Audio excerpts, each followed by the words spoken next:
we're going to talk about Conformity Gate. First of all, thank you to everyone that watched my Byler video. It's the first time I made kind of like a ranting video like that about a fandom that I'm in or something that interests me. Thank you for all the comments, the kind responses. I would like to make more videos like this, but I am also going to make more music related videos.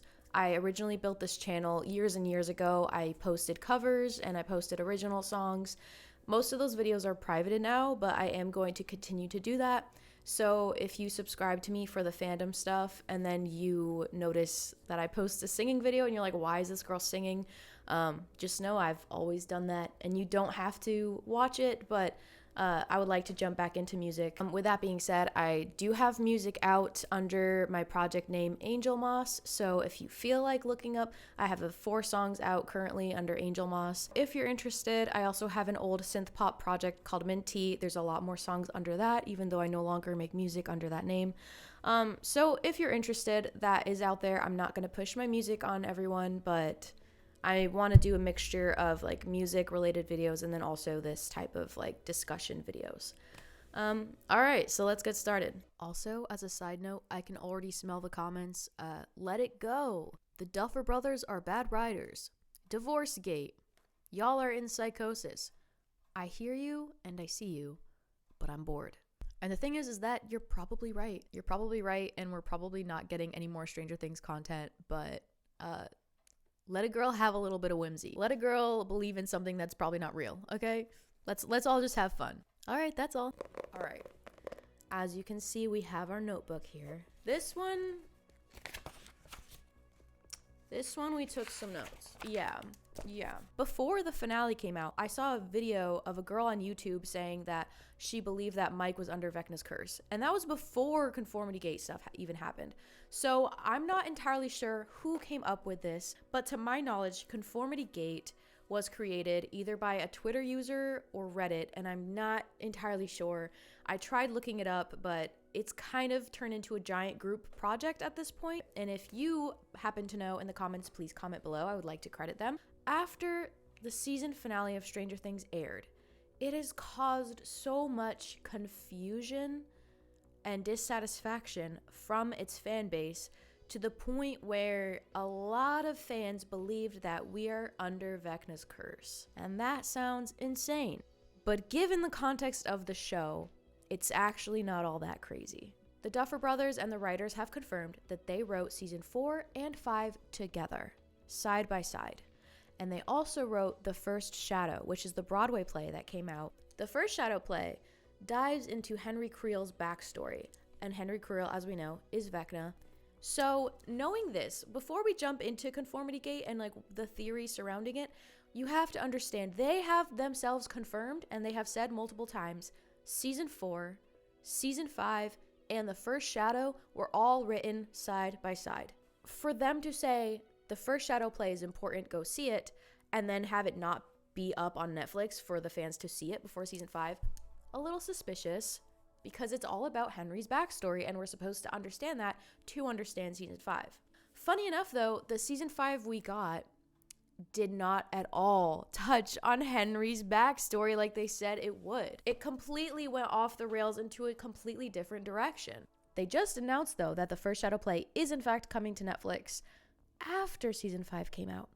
Okay, weird.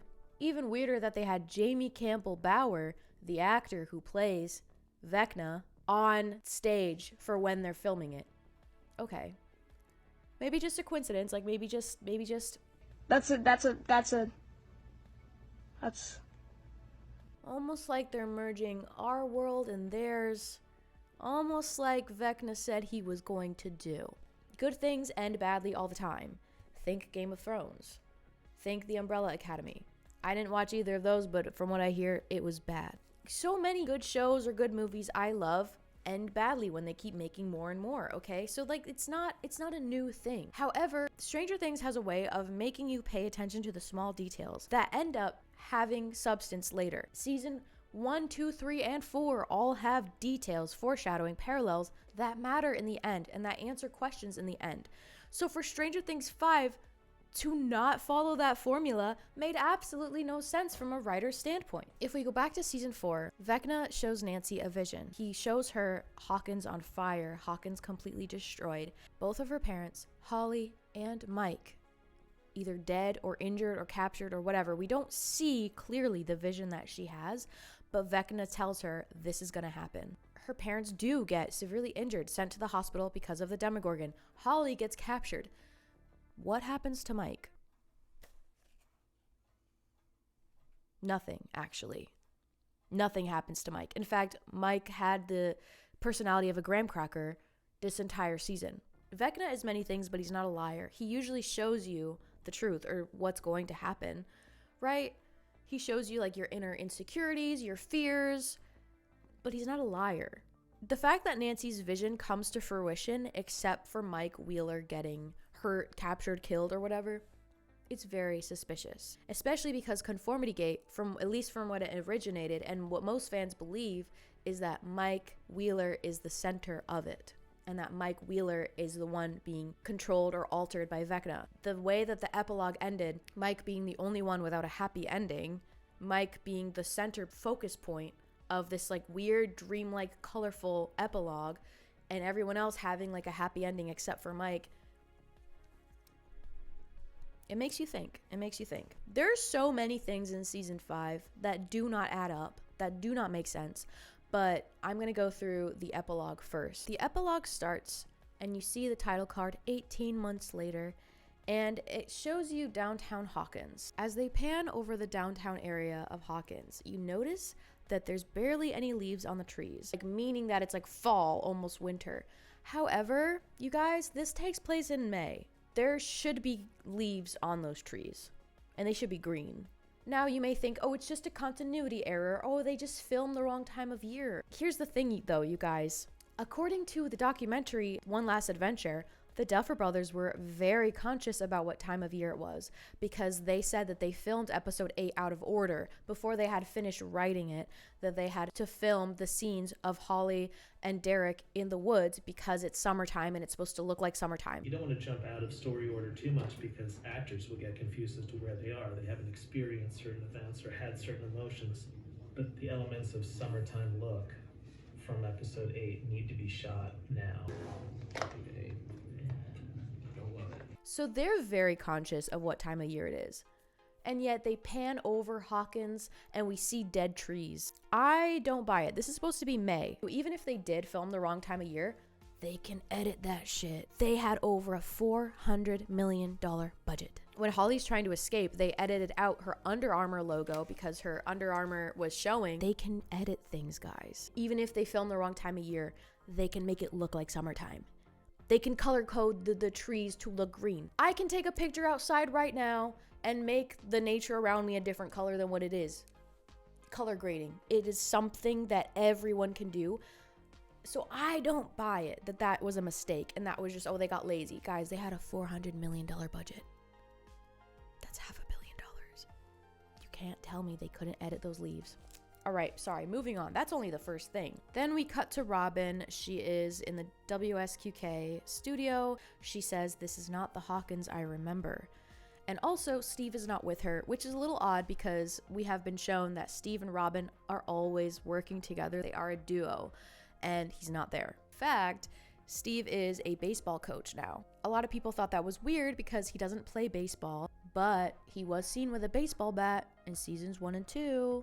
And if Vecna is watching everything and he knows what's going on, he would associate Steve with baseball because of the baseball bat. So if this is an illusion by Vecna, that could make sense why Steve is a baseball coach. I don't know. That one isn't like the strongest evidence for me, but it is interesting to think about. They do a close-up of Melvald's. In Will's coming out scene, he mentions that he likes getting milkshakes from Melvald's, but as we know, Melvald's is a general store. They do not sell milkshakes, but they did in the 1950s when Henry Creel lived in Hawkins. So you see what I'm saying?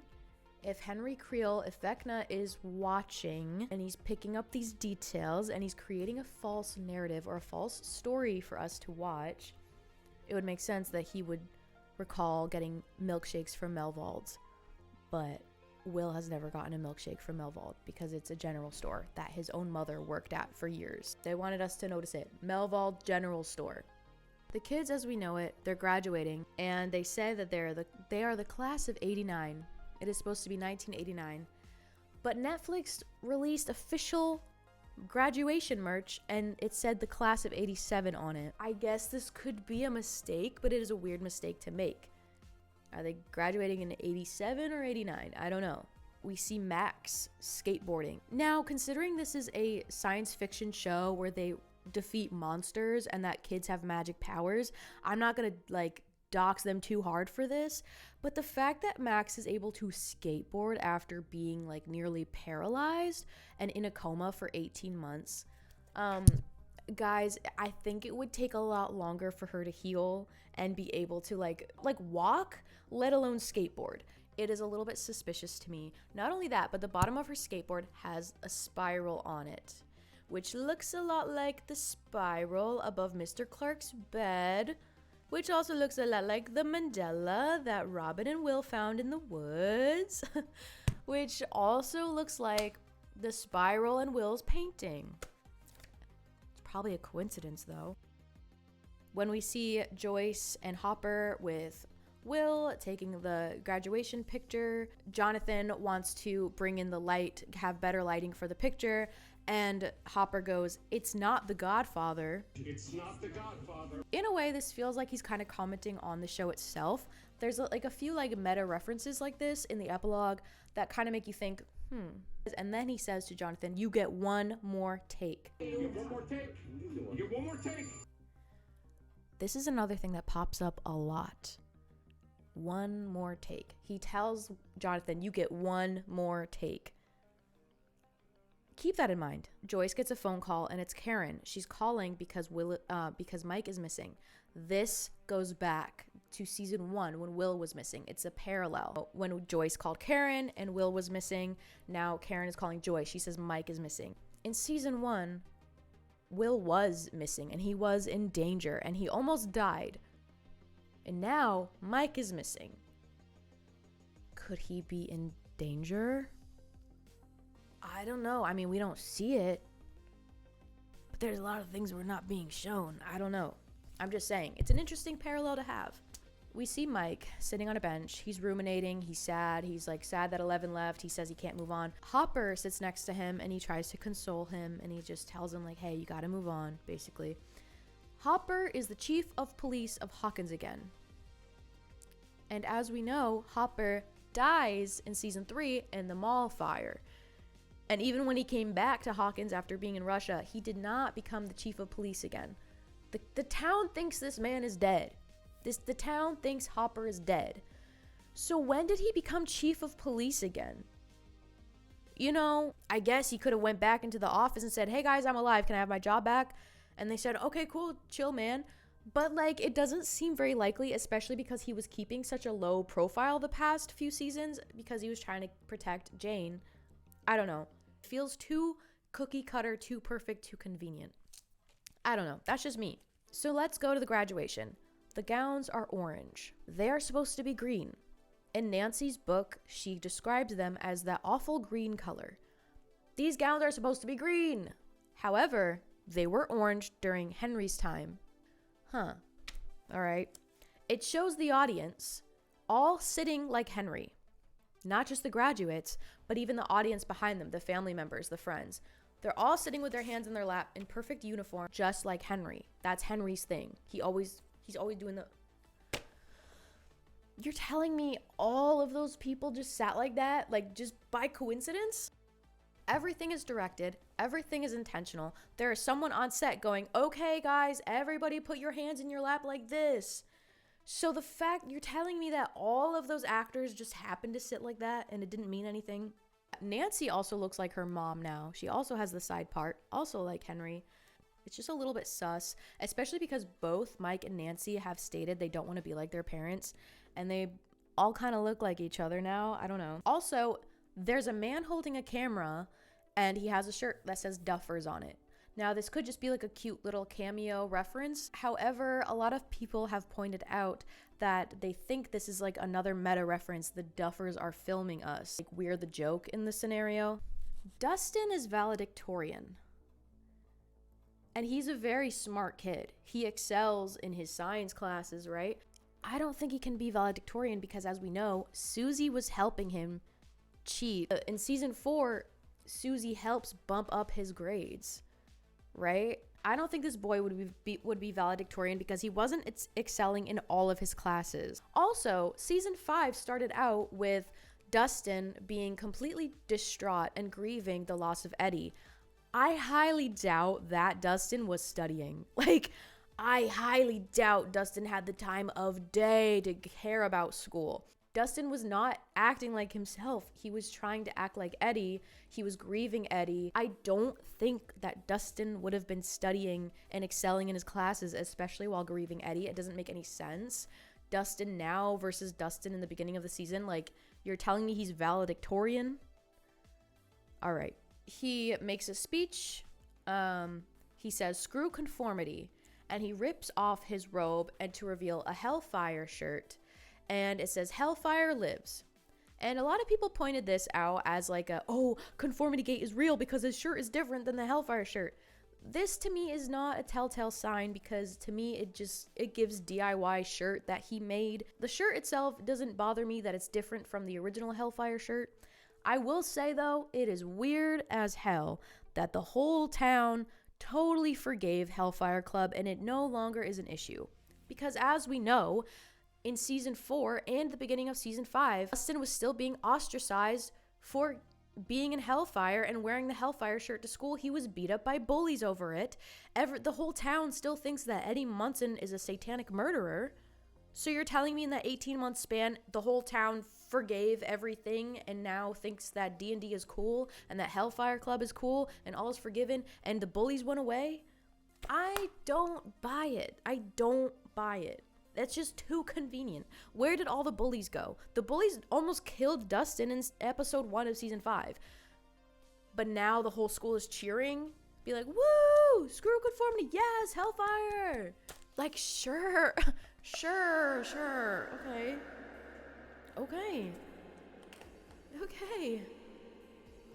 Then Stacy, the girl that Dustin approached at the snowball and wanted to dance with in season 2, and she was like, no.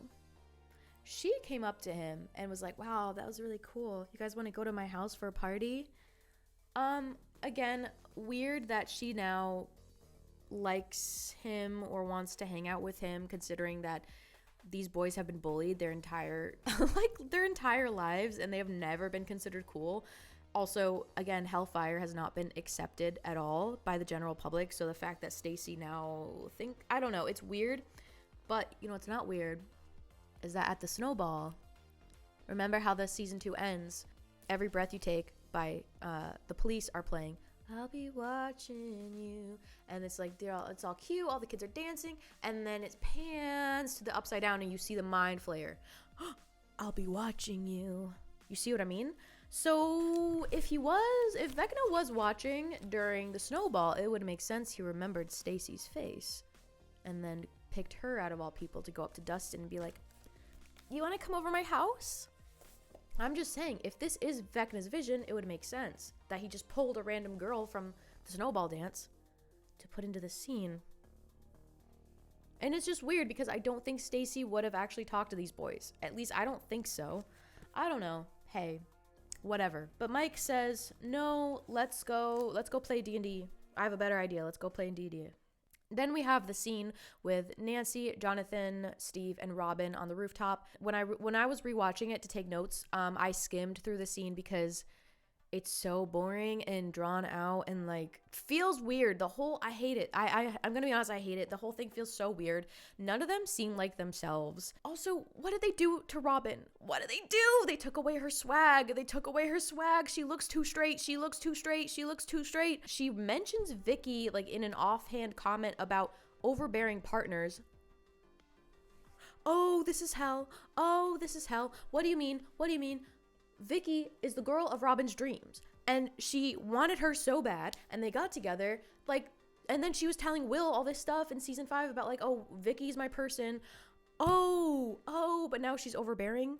Oh, okay, actually no. This is not good. I hate it. Double it and give it to someone else. All right. Jonathan is talking about the film that he's working on, and it is called The Consumer.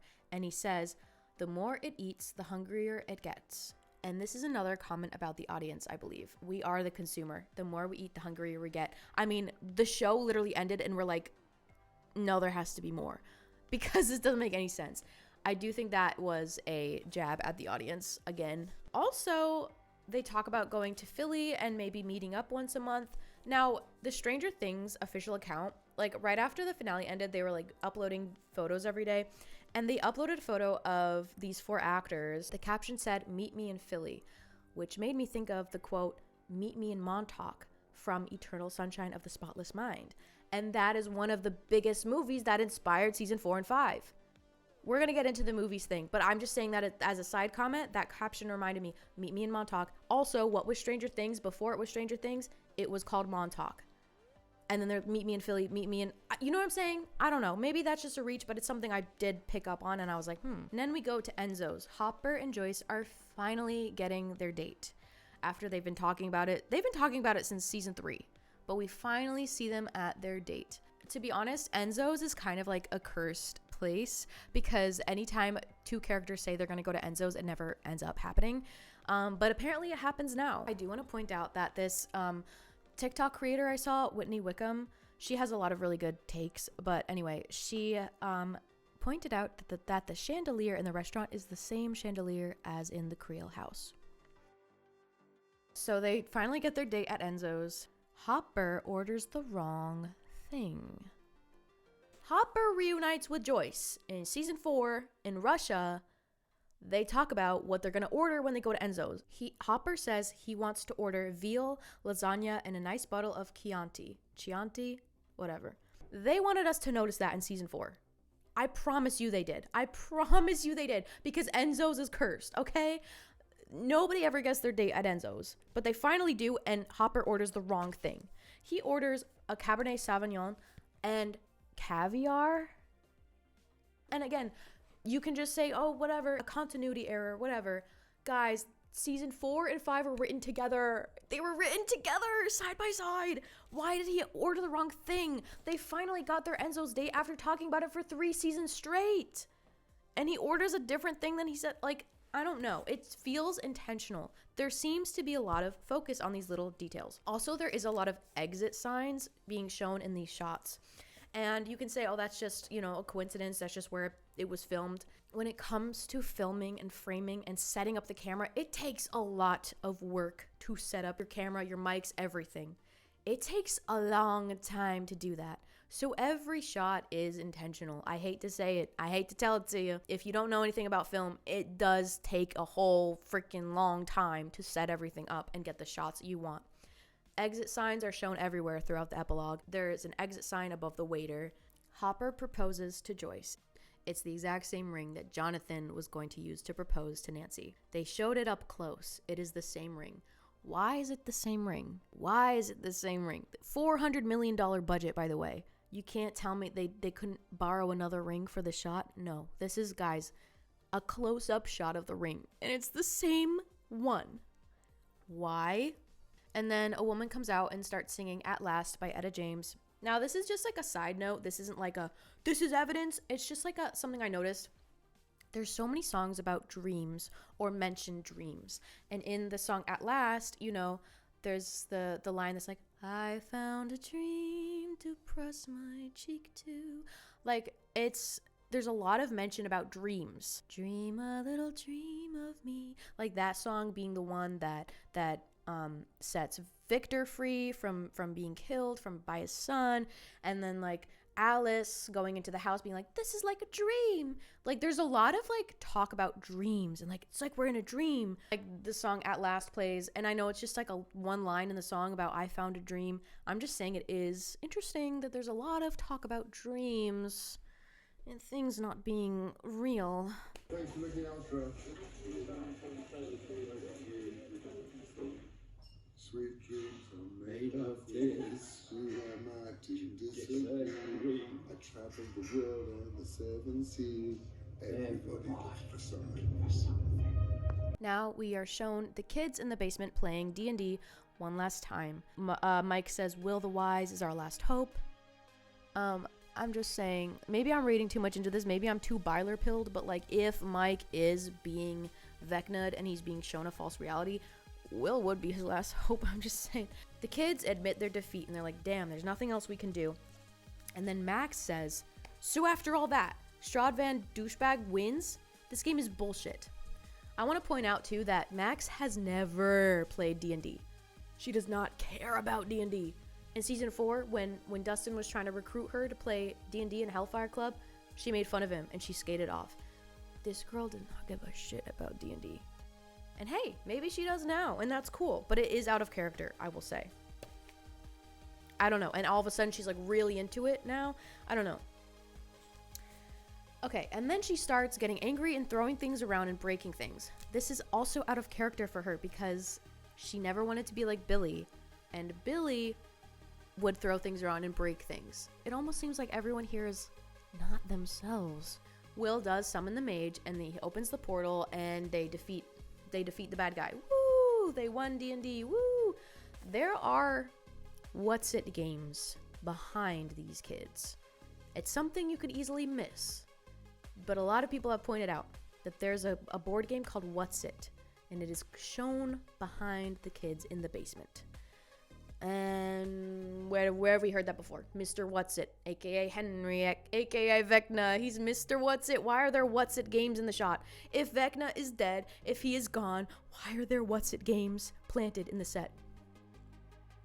I'm getting scared. I'm getting scared. I'm getting scared. After they win, Max again says, that's it? Comfort and happiness? Could you be more trite? I thought you were some sort of master storyteller or something.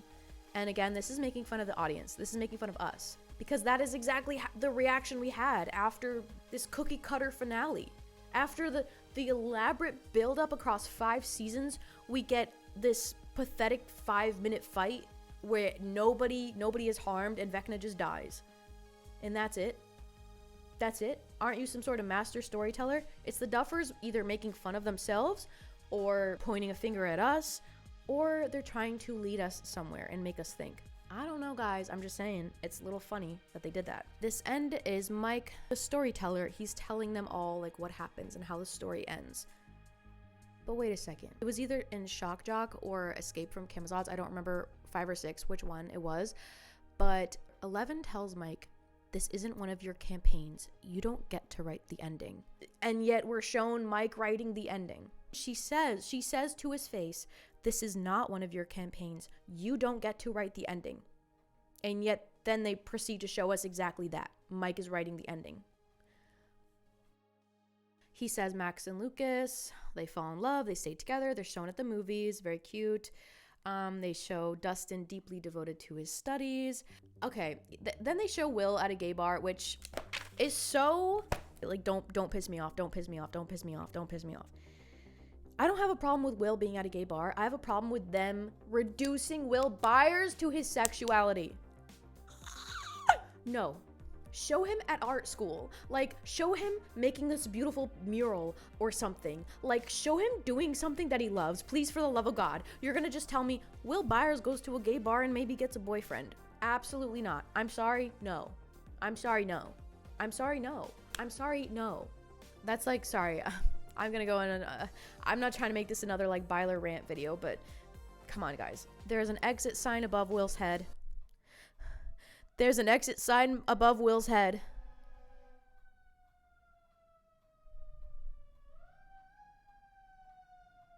And then it shows Mike in his room, in his dorm, with the painting that Will gives him.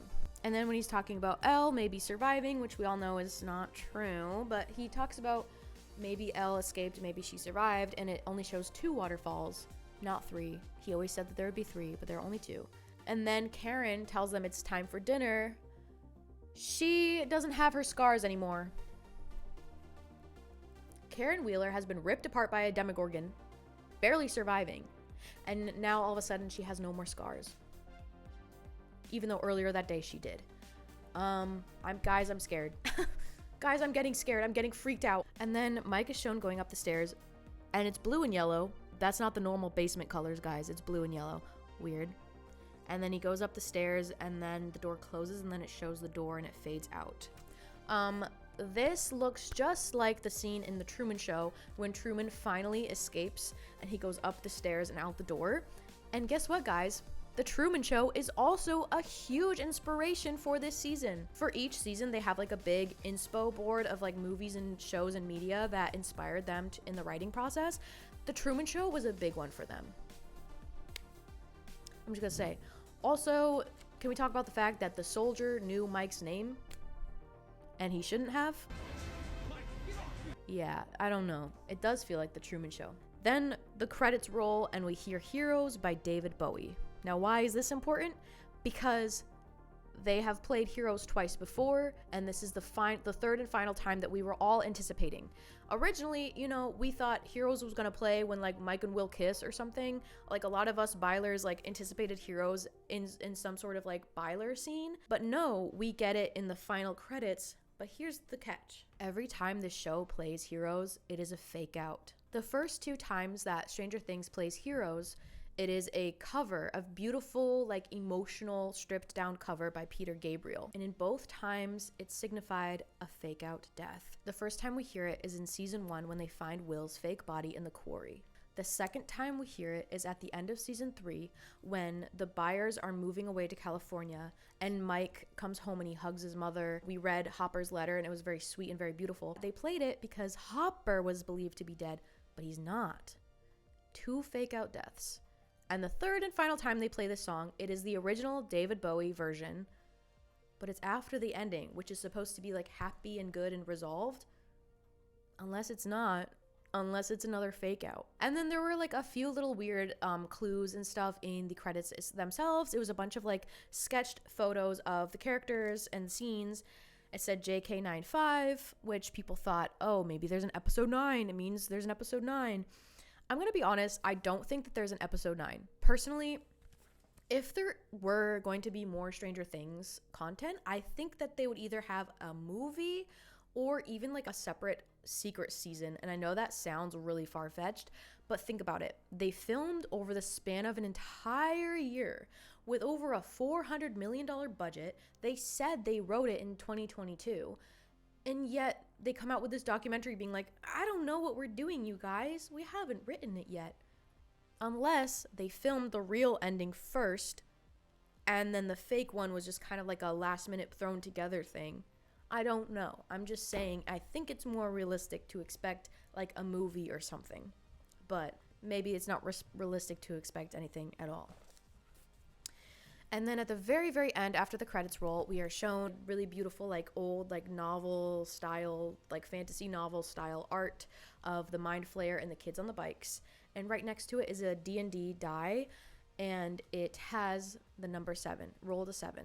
And in the past, 7 signifies a loss.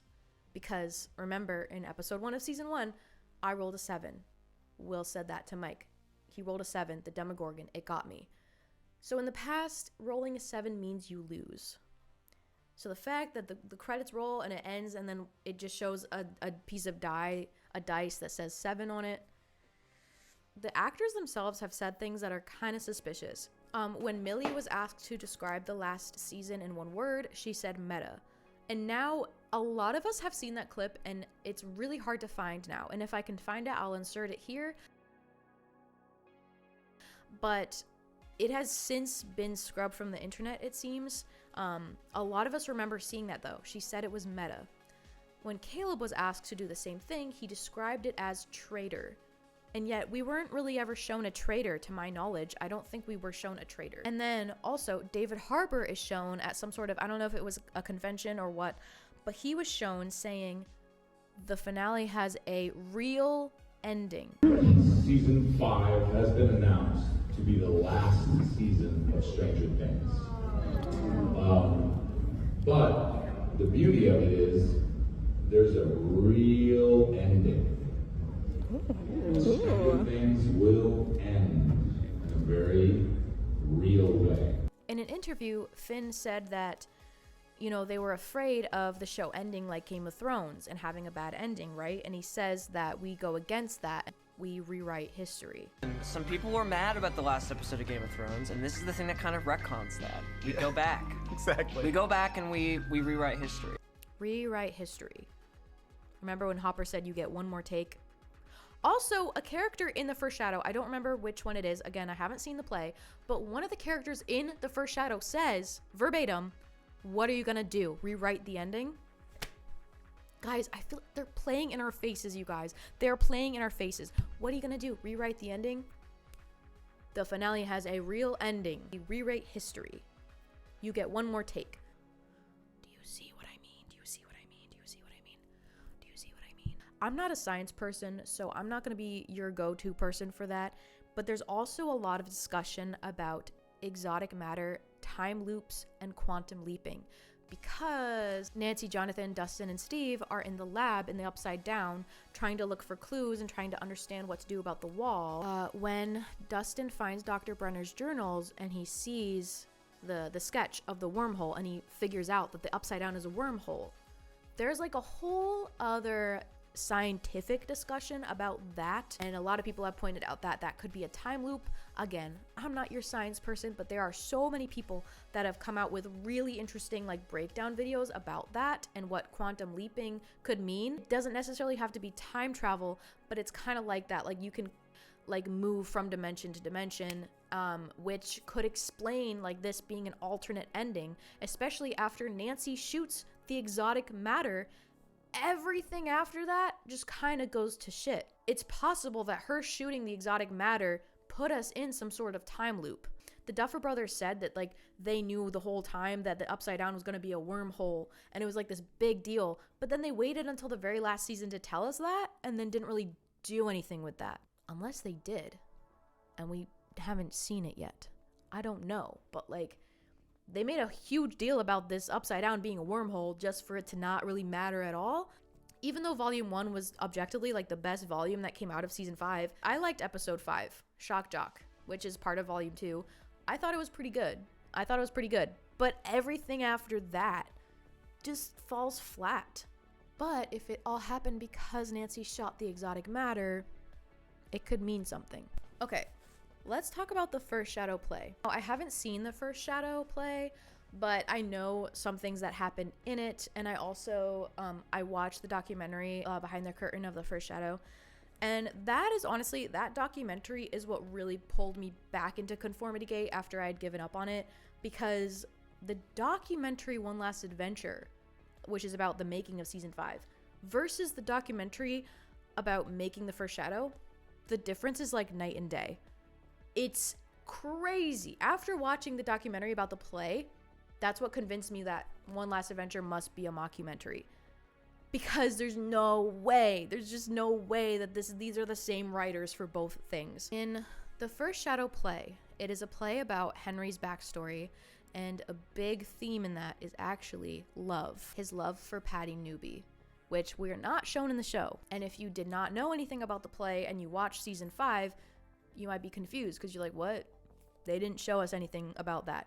You're right, they didn't. The only backstory they showed us about Henry, really, in Season 5 was that he was a Boy Scout, he went into a cave, he killed a man, and then he touched a magic rock. And it turns out he was always evil all along. But in the play, it actually shows us that Henry is not an evil person inherently, that he is being manipulated by Dr. Brenner, by the Mind Flayer. He actually has a really sad story, but one of the only people in his life that truly loves him for who he is and who's able to pull him out of that is Patty Newby. And Patty and Henry were made to parallel Will and Mike. Just, you can be mad about that, but it's true. They were meant to parallel Will and Mike. And love is such a powerful theme in this show. When Max finally awakens from her coma, she tells Lucas that it was never about the music. All I needed was you. Lucas's love for her was able to pull her back into the real world. Interesting. Also, in the past, we're always seeing that Mike is able to pull Will out of his trances every time in Season 2, especially whenever he's like being like possessed or being shown he's in a trance. Mike is able to pull him out from it. Patty is able to also kind of ground Henry and like pull him out, things get really dark and twisted, Patty is able to pull him out of it. Unfortunately, Patty is taken away from him, which leads the whole downfall of him, but that is a common theme in the show. There's a lot of talk about plays. In season 4, the episode about the Hawkins Lab massacre, when young Eleven is standing there talking to Henry, when has his like whole bad guy monologue, this is what he says. Now, tell me this ain't about conformity. Where others saw order, I saw a straitjacket. A cruel, oppressive world dictated by made-up rules. Seconds, minutes, hours, days, weeks, months, years, decades. Each life a faded, lesser copy of the one before. Wake up, eat, work, sleep, reproduce, and die. Everyone is just waiting for it all to be over. All while performing a silly, terrible play. Henry talking about a play. The Duffer Brothers creating a play to show Henry's backstory. And in the play, there's a play within the play. Stay with me. When we're shown Max going through Henry's memories in season 5, she goes through the high school hallway, she sees young Joyce, she sees young Steve, and she also sees this flyer for Oklahoma. Joyce is putting on a show, and she's advertising it as Oklahoma. But it turns out it's not Oklahoma, it's a different play. Joyce wants to put on this play called Dark of the Moon. And she advertises it as Oklahoma because she knows that's what's familiar and that's what's going to get people to come see it. But it's not actually Oklahoma, it's Dark of the Moon. Interesting that it's called Dark of the Moon because it kind of sounds like Pink Floyd's Dark Side of the Moon. Stay with me. And then we're shown this in the One Last Adventure documentary. Behind the Duffer Brothers, you see this board. Doesn't that look like the album cover for Pink Floyd's Dark Side of the Moon? I'm just saying, it's interesting. As a side note, I haven't personally done this, so I can't confirm, but a couple of creators have pointed out that if you loop Dark Side of the Moon by Pink Floyd up with the finale, it supposedly matches up. That could just be like coincidence. Pink Floyd is kind of a big topic for season 5. Let's think about music. Music is what I pay most attention to in like any show or movie or anything. Like, music is so important to me. The soundtracks of things like really tell the story, right? They use music all the time to foreshadow things to come or to like tell us what's going on. For example, at the Snowball Dance in season 2, they play Every Breath You Take by The Police, and you know, as we know in the song, it goes, I'll be watching you, and then they pan over to the upside down, and then it shows us the mind flare, and then it has like a creepy meaning of like, I'll be watching you. And it's true that like Vecna was watching this whole time, or the mind flare, or whatever you want to call it, right? So music has always played a huge role in Stranger Things. And as we know, like Running Up That Hill was a huge song for season 4 because it helped Max escape from Vecna, right? But what I noticed was very strange about volume 2 in season 5, the lack of music. There was like little to no music being played in season 5, volume 2.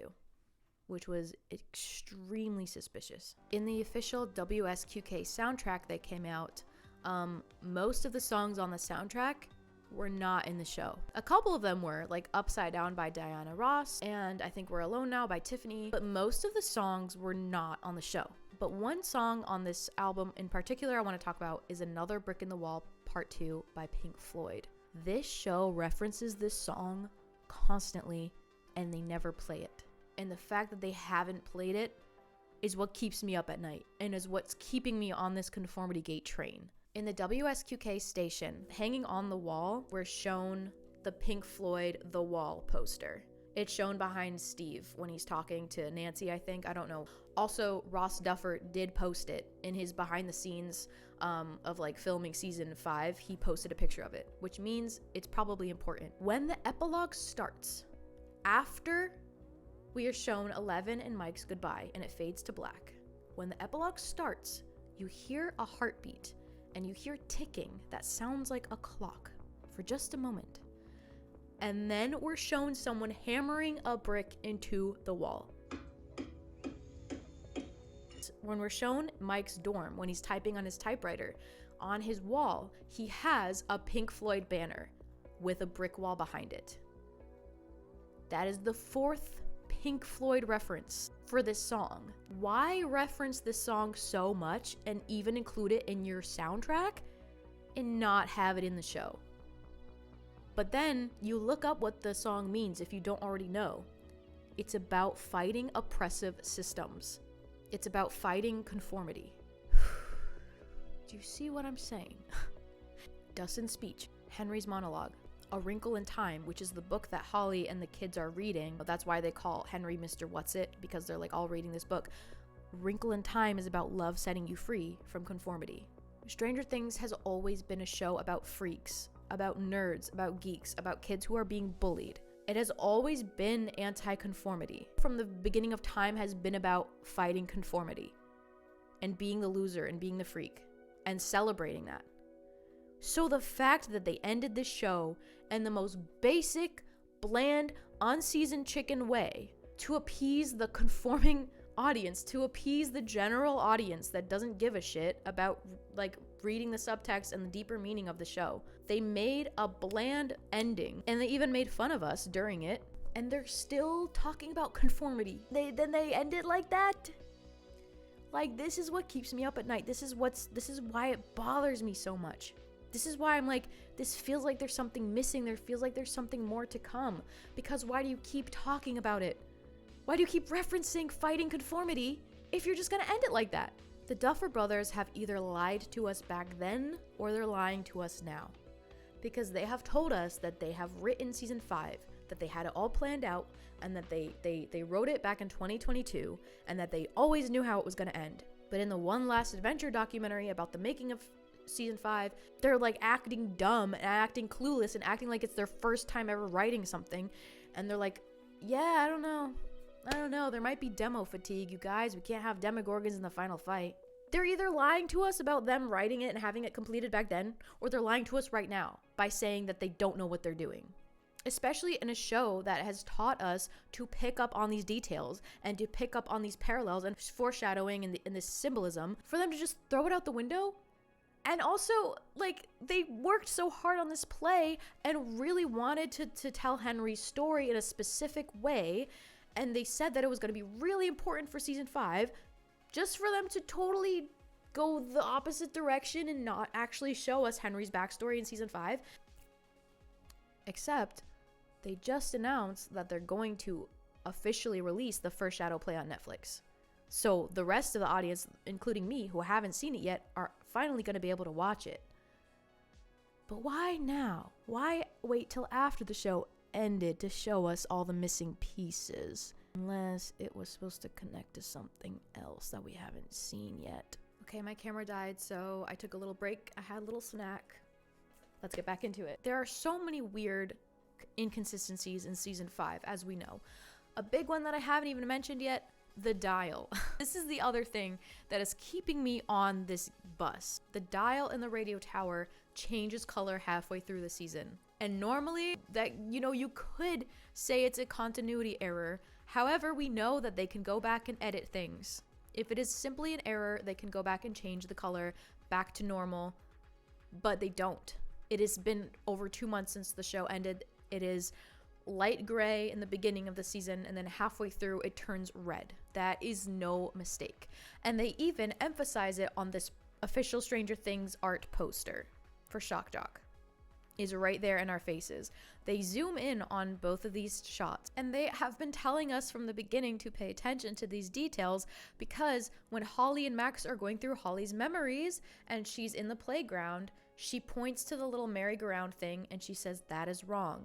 That should be yellow, because she notices that the middle piece is a gray instead of yellow. The show has been telling us to pay attention to when colors change and things change halfway through, because that's how Vecna tricks you, and Vecna's not going to get every little detail correct, right? Right? Someone pointed out that I just found out about the other day is that Karen likely did not survive, because when Nancy and Eleven find Karen on the floor after the Demogorgon attack, she is on her back and there's a phone next to her. Like, she grabbed the phone and tried to call someone. And you hear the phone like flatlining, you know, like there's no one on the other end. But then when Max and Holly go through that memory, Karen is on her stomach and she looks lifeless. You could pass this off by saying, well, Holly's not a reliable narrator because she got captured at the time, so she doesn't know the fate of her parents. Sure, but there's also no phone next to Karen. Did she ever make that call? I don't know. You guys. I don't know. If we are being shown a false reality of what happened, that means the real ending is probably way more gruesome and dark and sad than we're ready for. Steve falling off the radio tower, he probably didn't make it. I'm sorry.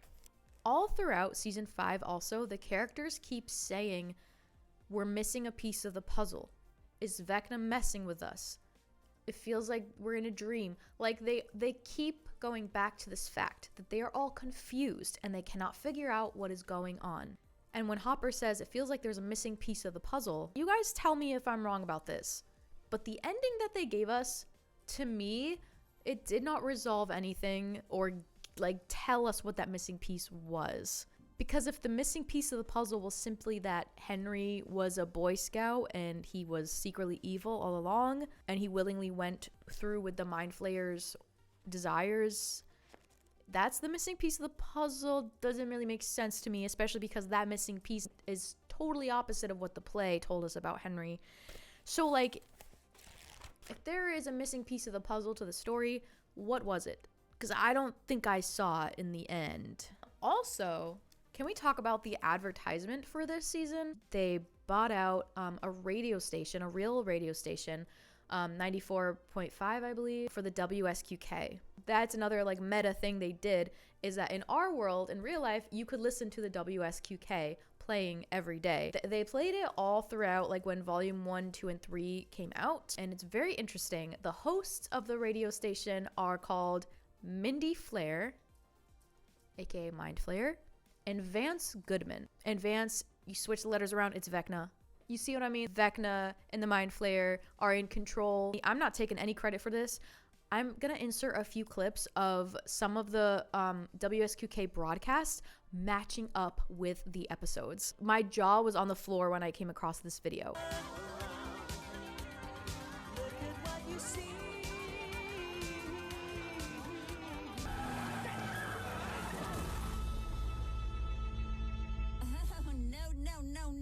No lull here, baby. Just hit after hit after hit. Then I felt something calling to me.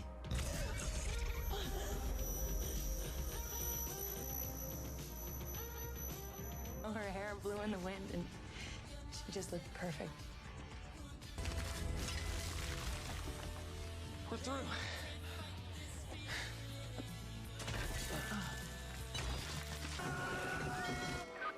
Ahoy, Hawkins. Set sail for sweet flavor at Skyland. The fire department is hosting their annual tug of war this Sunday from noon at the fire. It's crazy how it lines up. Also, the breaking of the fourth wall, when Lucas looks at the camera and he says, I don't know about you guys, but, and he turns back to look at Nancy and Mike and he says, I don't believe in coincidences. Not anymore.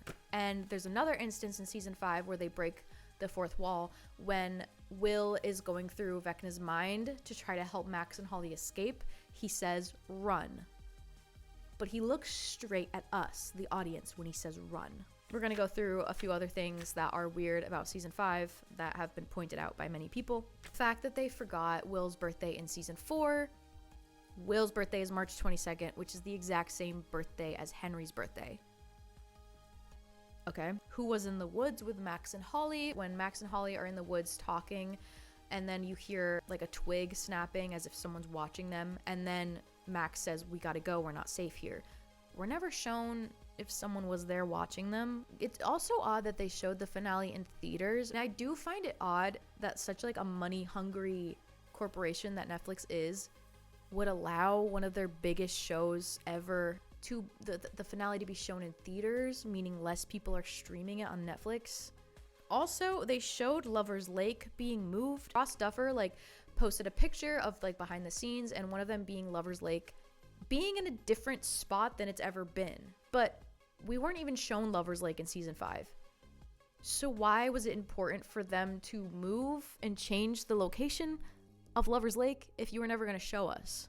Also, what did they spend all of this money on? They had the biggest budget they've ever had, and yet it visually looked worse than any other season. Like, season 4 looked way better with way less. Vecna's vision that he showed Nancy, Mike being the only one not harmed, even though in her vision Mike was harmed.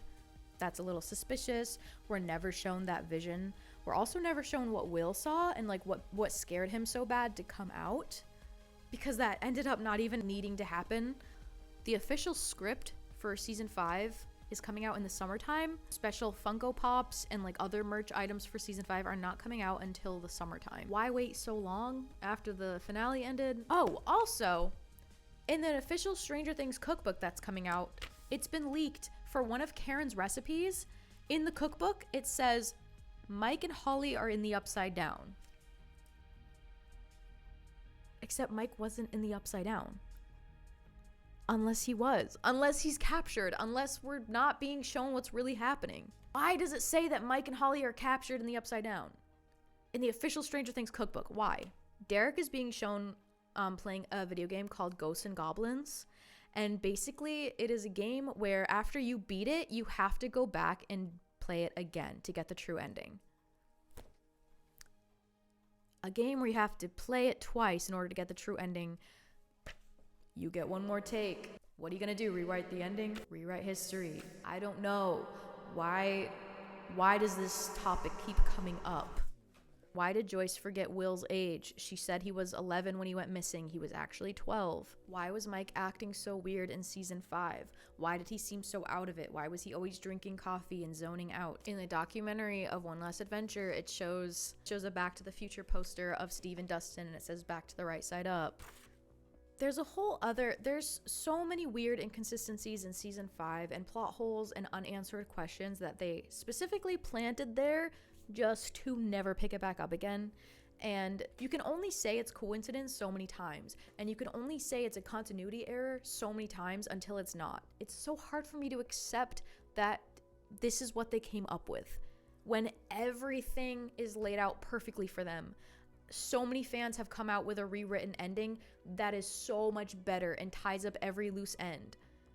So how come this team of talented writers that have successfully given us great stories through season 1 through 4 all of a sudden get lobotomized and forget how to write this show?